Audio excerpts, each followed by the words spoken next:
Hello everyone, আজকে আমরা সকাল সকাল সকল বন্ধুরা মিলে বেরিয়ে পড়েছি নৈহাটি যাব বলে বড় মার কাছে পুজো দিতে।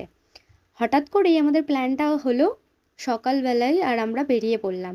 সকাল থেকে বেশ বৃষ্টিটা শুরু হয়েছিল।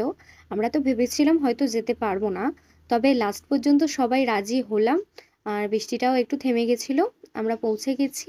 পুজো দেওয়ার সব কিছু কেনার পর আমরা লাইনে দাঁড়িয়ে পড়েছিলাম। লাইনটা বেশ তাড়াতাড়ি এগোচ্ছিল, অনেকটাই দূরে লাইন দিয়েছিলাম। তবে এখন তো মন্দিরের কাছে চলে এসেছি। এর আগেরবার যখন গিয়েছিলাম পুজো দিতে, তখন একটু অন্যরকম ছিল। এখন দেখলাম অনেক কিছু পরিবর্তন হয়ে গেছে, যেমন ঘাট পরিবর্তন হয়েছে, মন্দিরের ভিতরটা পরিবর্তন হয়েছে। আর ভিড় কিন্তু আগের মতোই ছিল। তোমরা কে কে বড়মার কাছে গিয়েছিলে পুজো দিতে আমাকে কিন্তু কমেন্টে জানিও। পুজো দেওয়া হয়ে গেছে, এখন আমরা খাচ্ছি কচুরি আর তরকারি। আর ভিডিওটা ভালো লাগলে একটা লাইক করে দেবে।